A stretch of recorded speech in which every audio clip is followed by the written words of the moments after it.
బంగారు పండ్లు అనేటువంటి అనుదిన వర్తమాన కార్యక్రమం చూస్తున్న మీ అందరికీ ప్రభువైన యేసుక్రీస్తు వారి శ్రేష్టమైన నామంలో ఈ ఉదయకాల సమయంలో శుభములు వందనాలు తెలియజేసుకుంటూ ఉన్నాను. ఈరోజు మన ధ్యాన అంశము ఎండిన ఎముకలు జీవింపచేసేటువంటి మన దేవుడు అనేటువంటి అంశము. యెహెజ్కేలు గ్రంథంలో 37వ అధ్యాయంలో యెహెజ్కేలు అనేటువంటి ప్రవక్తని ఆత్మలో దేవుడు ఎత్తుకొని పోయి ఎముకలతో నిండినటువంటి ఒక లోయలో ఆయన్ని తీసుకుని వెళ్ళి అక్కడ పెడతారు. ఆ తరువాత ఎముకల లోయలో ఆయన చూస్తూ ఉన్నప్పుడు ఎక్కడ చూసినా ఎండిపోయినటువంటి ఎముకలు, అస్థిపంజరాలు. ఒక సందర్భంలో చాలా మంది మనుషులు ఒకేసారి యుద్ధంలో చనిపోయినప్పుడు ఒకే చోట వారిని వేసేస్తే వాళ్ళు కుళ్ళిపోయిన తర్వాత ఆ శవాలన్నీ ఎముకలుగా మారిపోయినటువంటి ఒక లోయ అది. అక్కడ కేవలం ఎముకలు మాత్రమే ఉన్నాయి. అటువంటి ఎముకలతో నిండినటువంటి ఒక లోయలోనికి దేవుడు యెహెజ్కేలు అనే ప్రవక్తను తీసుకుని వెళ్ళి అటు ఇటు నడిపిస్తున్నారు. దాంట్లో అప్పుడు అడుగుతున్నారు దేవుడు యెహెజ్కేలుతో, యెహెజ్కేలు నీవు ఎముకల లోయలో నడుస్తున్నావు కదా, ఈ ఎముకలన్నీ మరలా తిరిగి బ్రతకగలవా అని అడుగుతున్నారు ఆయన. యాక్చువల్గా అయితే ఎండిపోయిన ఎముకలు అవి స్కెల్టన్స్గా మారిపోయిన వాటికి నరాలు వచ్చి మాంసం వచ్చి మరలా దాంట్లో బ్లడ్ సర్క్యులేషన్ జరిగి జీవం వచ్చి నిలవబడ్డం అసాధ్యం కదా. అప్పుడు యెహెజ్కేలు కూడా మనలాంటి వాడే కనుక ఆయన ఏమంటున్నాడంటే, ఏమో ప్రభువా నాకైతే తెలియదు అంటున్నాడు ఆయన. వెంటనే దేవుడు ఏమంటున్నాడంటే, ఈ ఎండిపోయిన ఎముకల వైపు నీవు తిరిగి వాటితో నేను చెప్పినట్లుగా ప్రవచించు. ఎండిపోయిన ఎముకలను తిరిగి మరలా నిలవబడేటట్లు చేయి, మరలా దానికి మాంసం వచ్చేటట్లు, నరములు వచ్చేటట్లు, అదంతా కూడా మరలా తిరిగి జీవం పొందుకునేటట్లు ప్రవచించు అనేటువంటి మాటని దేవుడు యెహెజ్కేలు ప్రవక్తతో మాట్లాడుతున్నాడు. యెహెజ్కేలు గ్రంథము 37వ అధ్యాయంలో చూడండి. 37వ అధ్యాయంలో 2వ వచనంలో నేను చదువుతున్నాను. ఎముకలు అనేకములు ఆ లోయలో కనబడెను, అవి కేవలము ఎండిపోయినవి. ఆయన నరపుత్రుడా, ఎండిపోయిన ఈ ఎముకలు బ్రతకగలవా అని నన్ను అడుగగా, ప్రభువా యెహోవా అది నీకే తెలియనని నేను అంటిని. అందుకైన ప్రవచనమెత్తి ఎండిపోయిన ఎముకలతో ఇట్లనము, ఎండిపోయిన ఎముకలారా యెహోవా మాట ఆలకించుడి. ఈ ఎముకలు ప్రభువైన యెహోవా సెలవిచ్చినదేమనగా, మీరు బ్రతుకున్నట్లు నేను మీలోనికి జీవాత్మను రప్పించుచున్నాను. చర్మము కప్పి మీకు నరములనిచ్చి మీ మీద మాంసము పొదిగి చర్మము మీ మీద కప్పెదను. మీలో జీవాత్మనుంచగా మీరు బ్రతుకుదురు. అప్పుడు నేను యెహోవానై ఉన్నానని మీరు తెలుసుకొందురు. ఆయన నాకు ఇచ్చిన ఆజ్ఞ ప్రకారము నేను ప్రవచించుచుండగా గడగడమను ధ్వని ఒకటి పుట్టెను. అప్పుడు ఎముకలు ఒకదానితో ఒకటి కలుసుకొనెను. నేను చూచుచుండగా నరములను మాంసమును వాటి మీదకి వచ్చెను, వాటిపైన చర్మము కప్పెను. ఈ మాటలు చూసారా? ఇది మనందరికీ తెలిసినటువంటి వృత్తాంతమే అయినప్పటికీ దీంట్లో చాలా దేవుని యొక్క మాటలు మనం తెలుసుకోవలసినవి ఉన్నాయి. ఎండిపోయినటువంటి స్థితిలో ఉన్నటువంటి ఒక ఎముకల గూడుతో దేవుడు మాట్లాడమని చెప్తున్నాడు. అవి ఒట్టివి, ఎండిపోయినవి, ఎక్కడికక్కడ చెల్లాచెదురుగా పడినటువంటి ఎముకలు. వాటితో ఈ యొక్క ప్రవక్తని మాట్లాడమంటున్నాడు దేవుడు. ఆయన ఒక్క మాట మాట్లాడితే చాలు, చనిపోయి కుళ్ళిపోయిన లాజరు కూడా బయటకు వచ్చేస్తాడు. కానీ దేవుడు ఏం చెప్తున్నాడంటే ప్రవక్తతో మాట్లాడమని చెప్తున్నాడు. నీవు మాట్లాడు అంటున్నాడు. ఏమని మాట్లాడమంటున్నాడంటే, ఎండిపోయిన ఎముకలారా తిరిగి మరలా మీరు జీవం పొందుకోండి, నరాలు చర్మము మాంసం మీ మీదకి వచ్చేట్టుగా మీరు అందరూ ఏకముగా కూడి ఇదంతా కూడా మీకు అంతా కూడా జరుగునుగాక అనమంటున్నాడు ఆయన. అలా యెహెజ్కేలు ప్రవక్త ప్రవచించినప్పుడు గడగడమని శబ్దం వచ్చిందంట. ఎందుకంటే ఎక్కడెక్కడ ఎముకలు ఉన్నాయో, పుర్రె ఎక్కడుందో, చెయ్యి ఎక్కడుందో, కాలు ఎక్కడుందో, ఏది ఎక్కడుందో, దేనికి సంబంధించినటువంటి ఎముక దాని దగ్గరికి వచ్చి చేరుకోవాలి కదా.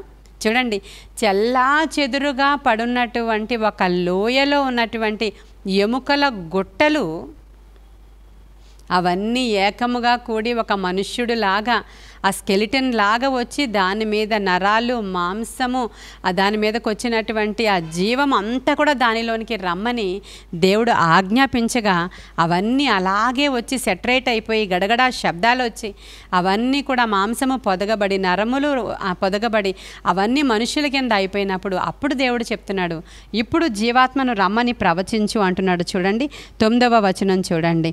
అయితే వాటిలో జీవాత్మ ఎంత మాత్రము లేకపోయెను.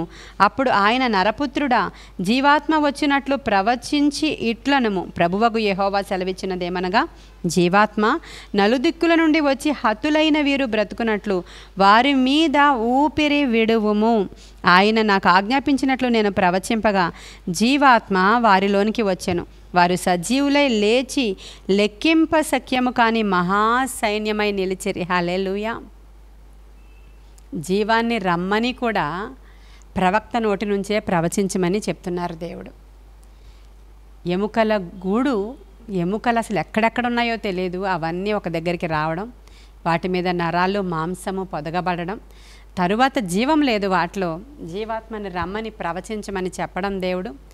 ఈయన చెప్పినట్లే దేవుడు చెప్పినట్లు యెహెజ్కేలు ప్రవచించగా జీవాత్మ అందులోనికి వచ్చి వారందరూ లెక్కింప సఖ్యము కాని మహాసైన్యమై నిలవబడ్డారంట. ప్రియమైన దేవుని బిడ్డలారా, ఎందుకు ఈ విధంగా యెహెజ్కేలుకి దేవుడు ఎముకల లోయలోనికి తీసుకుని వెళ్ళి చెప్పాడంటే, ఇశ్రాయేలీలు ఈ విధంగా అయిపోయి ఉన్నారు, మాకు ఇంకా ఆశలు లేవు, మా ఆశలు విఫలమైపోయినాయి, మేమింకా ఎండిపోయాము, సారము లేని వాళ్ళలాగా అయిపోయాము, మా జీవితాలలో ఏమీ మిగలలేదు అనుకుంటున్నారు ఇశ్రాయేలీలు. ఈ ఎండిన ఎముకలకు చేసినట్లు నేను మీకు చేయలేనా అనే విషయాన్ని వారి దగ్గరికి వెళ్ళి వారితో మాట్లాడు అని దేవుడు యెహెజ్కేలు ప్రవక్తకి ఆత్మలో ఎత్తుకుని పోయి చూపించి వెళ్ళినటువంటి దర్శనం అండి ఇది. ఈరోజు కూడా అదే దేవుడు మనతో ఉన్నాడు. నిన్న నేడు నిరంతరము ఏకరీతిగా ఉన్నవాడు మన దేవుడు. దావీదు కీర్తనకారుడు ఒక స్థలంలో చూడండి, 32వ కీర్తన 4వ వచనంలో అంటాడు, నా సారము వేసవి కాలము సారము వలె ఉంది, ఎండిపోయినట్లు ఆయను నేను. వేసవి కాలంలో ఎండిపోయినట్లు నేను అలా ఎండిపోయాను అని కీర్తనకారుడు ఒక సందర్భంలో అంటాడు. మన జీవితంలో కూడా ఎండిపోయిన పరిస్థితులు, దిగజారిపోయిన పరిస్థితులు, ఎడారి అనుభవాలు, ఒంటరి అనుభవాలు, భయంకరమైనటువంటి దుస్థితిలో, ఎండిపోయిన స్థితిలో ఉన్నటువంటి ఆర్థిక పరిస్థితి, మరి లేదంటే శారీరక పరిస్థితి, మానసిక పరిస్థితి, భార్యాభర్తల మధ్యలో సంబంధాలు ఇంకా ఏ చిగురు పుట్టవేమో అలాంటి ఎండిపోయిన స్థితిలోనికి వెళ్ళిపోయిన పరిస్థితులు, ఏ పరిస్థితులైనా మా ఆశలు విఫలమైపోయినాయి, మాకు ఏ విధమైన హోప్ లేదు అని ఇజ్రాయేలీలు ప్రజలు అనుకుంటున్నారంట. మీరు క్రిందన వచనాల్లో చూడండి, 11వ వచనం చూడండి, అప్పుడు ఆయన నాతో ఇట్లా నేను, నరపుత్రుడా, ఈ ఎముకలు ఇజ్రాయేలులందరినీ సూచించుచున్నవి, వారు మన ఎముకలు ఎండిపోయెను, మన ఆశ విఫలమాయెను, మనము నాశనమైపోతిమి అని అనుకొనుచున్నారు. కాబట్టి ప్రవచనమెత్తి వారితో ఇట్లనెము, ప్రభువగు యెహోవా సెలవిచ్చినదేమనగా, ప్రజలారా, మీరున్న సమాధులను నేను తెరిచెదను, సమాధుల నుండి మిమ్మల్ని బయటికి రప్పించి ఇశ్రాయేలు దేశములోనికి తోడుకుని వచ్చేదను. నా ప్రజలారా, నేను సమాధులను తెరిచి సమాధులలోనున్న మిమ్మను బయటికి రప్పింపగా నేను యెహోవానై ఉన్నానని ప్రజలందరూ తెలుసుకుంటారు అంటున్నాడు. అటువంటి సమాధి స్థితిలోనికి గనక ఎవరైనా వెళ్ళిపోతే, మన ఆశలు విఫలమైపోతాయి, మన సారము వేసవి కాలము సారము వలె ఎండిపోతే, ఈరోజు అటువంటి వారితో దేవుడు మాట్లాడుతున్నాడు. ప్రియమైన దేవుని బిడ్డలారా, ఒక న్యూ హోప్ని దేవుడిస్తున్నాడు. ఎలా వస్తుందండి మరి మాకు ఎండిపోయిన దాంట్లో జీవం ఎలా వస్తుందంటే, దేవుని వాక్కు ద్వారా బయలుదేరి వస్తుందండి. వాక్యం సెలవిస్తుంది, ఆయన తన వాక్కును పంపి బాగు చేసెను, వారు తాము పడిన గుంటలో నుంచి బయటికి వారిని లేవనెత్తారు దేవుడు అనే మాటలు రాయబడి ఉంటాయి. దేవుని వాక్కు ఇక్కడ కూడా ఏం చేశారు, ఆయన ఒక ప్రవక్త ద్వారా ప్రవచింప చేస్తున్నారు. మనం ఆదివారం ఆరాధనకు వెళతాం, ఇప్పుడు మీరు వాక్యం వింటున్నారు కదా, ఇది దేవుని యొక్క వాక్కు. ఒక దేవుని యొక్క సేవకులు, ప్రవక్తలు వారి నోటి వెంబడి ప్రవచించిన ప్రవచనాల్ని మనం రిసీవ్ చేసుకోవాలి. అది దేవుని వాక్యంలో శక్తి ఉంటుంది, దేవుని యొక్క వాక్యంలో బలం ఉంటుంది. ప్రియమైన దేవుని బిడ్డలారా, ఆదివారం వెళతారు, మీరు శుక్రవారం వెళతారు, ప్రతిదినం ఇలా వర్తమానాలు వింటూ ఉంటారు. ఇవి మామూలు మాటలు కాదు, కథలు కాదు, ఇవి జీవము గల దేవుని గ్రంథములో ఉన్న మాటలు. ఈ మాటలు ఆలాపనగా ఏదో పనులు చేసుకుంటూ మీరు ఎక్కడెక్కడో తిరుగుతూ, లేదంటే ఏదో రెగ్యులర్గా ఒక వర్తమానం వస్తుంది కాబట్టి ఆన్ చేసి వింటే చాలులేని ఎక్కడెక్కడో పోయి 10 నిమిషాలు దేవుని వాక్యము దగ్గర మోకరించి కూర్చోలేని దుస్థితి అనేకులకి. దేవుని వాక్యాన్ని కనుక నీవు సీరియస్గా తీసుకుంటే, వాక్యము దగ్గర ఆ వాక్కు దేవుని నోట్లో నుంచి బయటికి వస్తుందని నీవు సీరియస్గా తీసుకుంటే, వాక్యము బయలుదేరి వచ్చేటువంటి ఆ సేవకులు గుండా వచ్చే ఆ జీవము నా జీవితంలోనికి ప్రవహించాలనే ఉద్దేశ్యంతో కనుక నీవు అక్కడ కూర్చుంటే ఖచ్చితంగా ఈ నీరు నిన్ను తడుపుతుంది.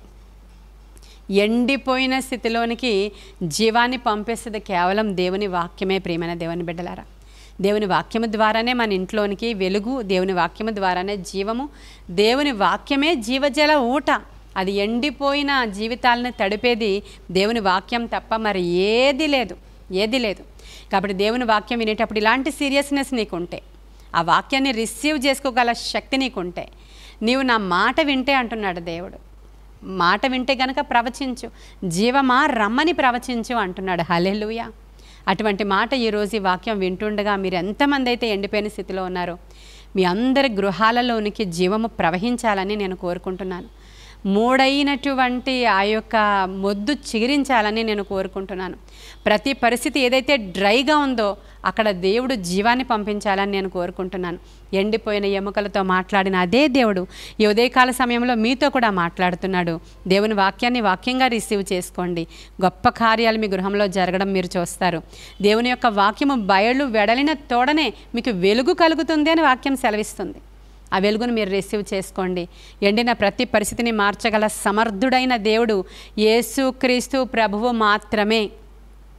ఎంతటి ఎండిన స్థితి అంటే ఇంచుమించు సమాధులలోనికి వెళ్ళిపోయిన స్థితి అండి. అయినా కూడా నేను సమాధులను తెరవజేసి నేను మీ దేవుడను అని ప్రూవ్ చేసుకుంటాను అంటున్నాడు ఆయన. హల్లెలూయా. పరిస్థితి ఏదైనా దిగజారిపోనియండి, ఆల్మోస్ట్ క్లోజ్ అయిపోయింది ఆ కేసు అనుకోండి, అది కూడా నేను తెరవజేస్తాను అంటున్నాడు ఆయన. ప్రతి పరిస్థితిని మార్చగల సమర్థుడైన దేవుడు మన దేవుడు. ఎండిన జీవితాలలో ఆయన చిగురును, వెలుగును, జీవాన్ని పంపిస్తానంటున్నాడు. ఇట్టి కృప మీ గృహాలలోనికి వచ్చునుగాక. దేవుని వాక్యపు శక్తి మీ గృహాలను తడుపునుగాక, నింపునుగాక, చిగురింప చేయనుగాక. ఈ కొన్ని మాటలు దేవుడు మన వెనుకడిలో దీవించునుగాక. ఆమేన్. ప్రార్థన చేసుకుందాం. నాతో పాటు ప్రార్థనలో ఏకీభవించండి. మహాపరిశుద్ధుడైన తండ్రి, మహోన్నతుడైన దేవా, నీకు వందనాలు. వినుచున్నవారు దేవా ఈ వాక్కును రిసీవ్ చేసుకోవడానికి సహాయం చేయండి. ఎందరైతే ఎండిన స్థితిలో ఉన్నామో, మా ఆశలు విఫలమైపోయినాయి, మేము వట్టివారమని ఏడుస్తున్నారో వారందరి జీవితాల్లో గొప్ప కార్యాలు జరగాలయ్యా, గొప్ప మేళ్ళు ఉపకారాలు జరగాలయ్యా. అయా ఎడారిలో కస్తూరి పుష్పాలు పూయాలి నాయన. ఎండిన ఎముకలన్నీ తిరిగి జీవింపచేయబడాలి. అట్టి కార్యాల గృహంలో జరుగులాగున ఈ ఉదయకాల సమయ దీవెనలతో బిడ్డలను నింపమని, నీ వాక్కుని పంపి బాగు చేయమని, ఇమ్మీడియట్ హీలింగ్స్ దయచేయండి. ఎవరైనా మంచాల మీద ఉండి మా ఆశలు విఫలమైపోయినాయి అనుకుంటున్నారేమో, రోగగ్రస్తులు ఉన్నారేమో నాయన, నజరేయుడైన యేసు నామంలో మీరు పొందిన దెబ్బల చేత, గాయముల చేత సంపూర్ణ స్వస్థత, విడుదల యేసు నామంలో వారికి నేను ప్రకటిస్తూ ఉన్నాను తండ్రి. ముట్టి స్వస్థపరచమని నాయన, ఎటువంటి దుస్థితి అయినా, ఎటువంటి పరిస్థితులైనా బాగు చేయమని యేసయ్య శ్రేష్ఠ నామంలో ఈ దిన దీవెనలతో నింపమని మిక్కిలి వినయముగా అడిగి ప్రార్థించి వేడుకొనుచున్నాము తండ్రి. Amen, amen, amen. God bless you.